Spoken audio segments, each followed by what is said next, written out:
Naglabas na ng kanyang Fields si Vic Sotto matapos malaglag sa Metro Manila Film Fest ang Enteng Kabisote 10 and the Abangers. Makichika kay Nelson Canlas. Matamis ang ngiti ni Bossing Vic Sotto sa press conference ng kanyang pelikulang Enteng Kabisote 10 and the Abangers.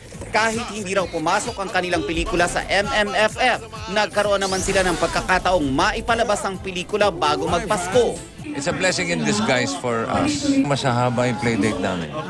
Nirerespeto daw ni Bossing ang panlasa ng mga nagdesisyon kung ano ang mga pelikulang papasok sa MMFF.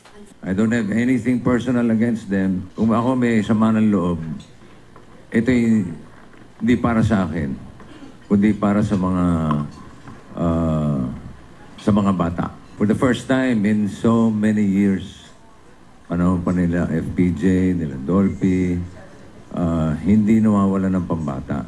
Ang masakit lang para sa akin, hindi nila nirespeto yung panlasang yun ng manonood ng pelikulang Pilipino. Gusto na lang daw ni Bossing na tignan na positibo ang naging desisyon. For the first time in about 15 years, I will have a normal Christmas day. Dati, more often than not, yung utak ko nasa